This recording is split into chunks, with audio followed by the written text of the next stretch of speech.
Shalom, apa kabar? Iya, kabar baik kan? Sama, Ibu juga kabarnya baik.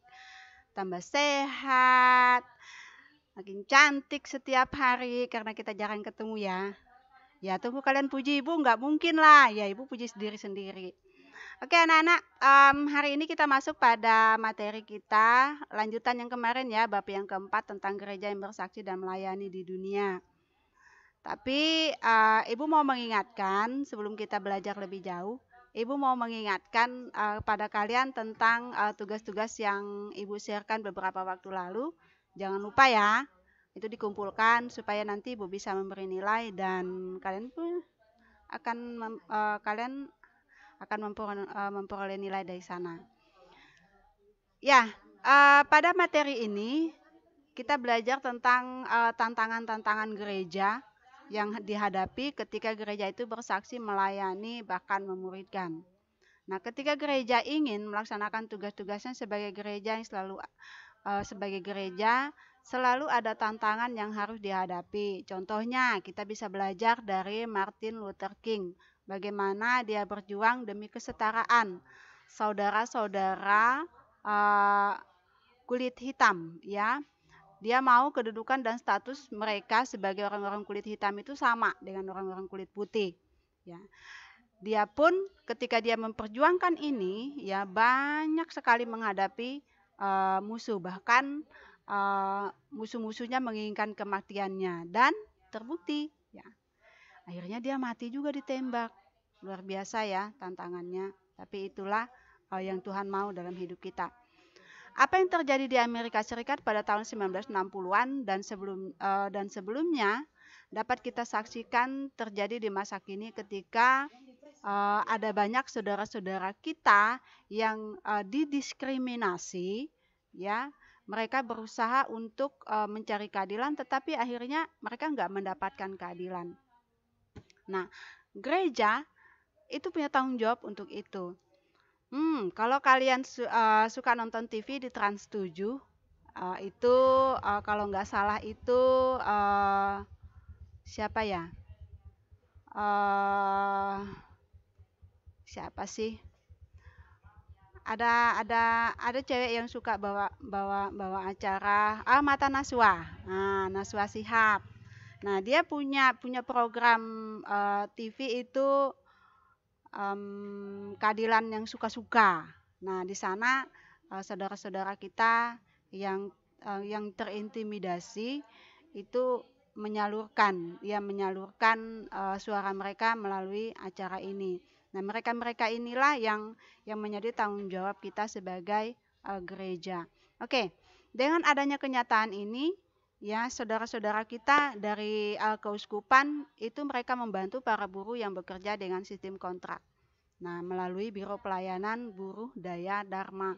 Nah, tujuannya supaya saudara-saudara kita yang sebagai pekerja buruh itu mereka tidak hanya dipekerjakan begitu saja, tetapi mereka diperhatikan ya kesejahteraannya, baik mulai dari kesehatan, tempat tinggal, bahkan jaminan-jaminan yang lain, mungkin pendidikan untuk anak-anaknya. Nah, ini yang dilakukan oleh saudara-saudara kita dari keuskupan.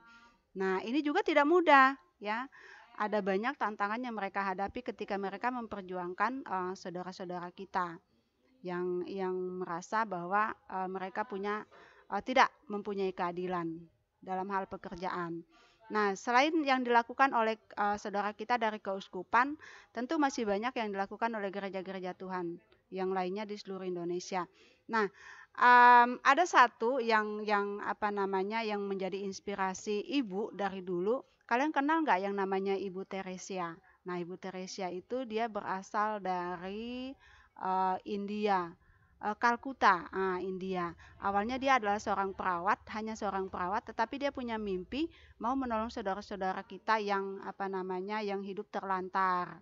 Nah, dan ketika dia melakukan mimpinya itu, banyak sekali tantangannya, tetapi dia bisa melewatinya dan akhirnya dia menjadi seorang pemenang Nobel perdamaian. Luar biasa.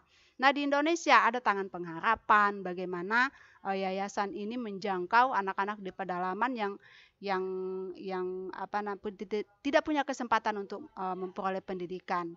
Nah, ini adalah tugas gereja yang melayani dan menjadi saksi. Kemudian ada Yayasan Yabimit, ya, yang dimana yayasan ini berperan dalam menolong saudara-saudara kita yang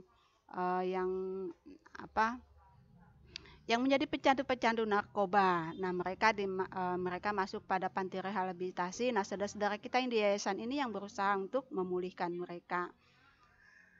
Ya, di dalam Yohanes 15 ayat 19-18 di sana mengatakan bahwa kita sebagai pengikut Kristus itu akan banyak menghadapi tantangan dalam hidup kita. Ya, kadang-kala kita dibenci, dimusuhi oleh dunia ini, tetapi satu hal yang Tuhan mau bahwa kita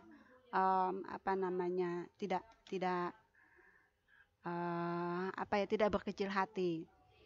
Oke, dari sekian banyak tantangan yang mungkin kalian tahu selama ini atau yang sudah kita pelajari tadi, menurut kamu mengapa hal ini dapat terjadi? Ya, ingat bahwa iblis juga tetap berusaha atau setan juga berusaha untuk menghalangi ketika kita mau melakukan perbuatan baik. Dan hal-hal apa lagi yang dapat membuat pengikut Kristus itu menghadapi tantangan yang berat di dunia ini? Kalian bisa jawab. Dan yang menjadi pertanyaan buat kamu, apakah kamu siap ketika tantangan itu ada di hadapan kamu? Nah, ini tantangan kita sebagai gereja-gereja Tuhan.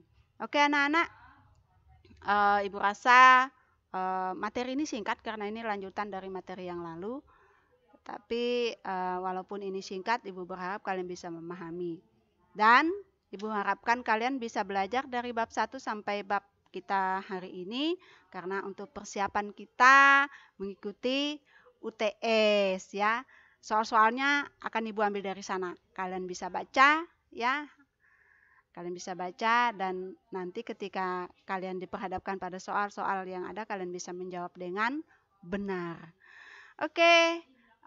Materi kita sampai di sini dan pertemuan kita juga sampai di sini. Ibu berharap kita semua dalam keadaan sehat, ya. Jangan lupa tetap semangat dan terus belajar. Tuhan Yesus memberkati.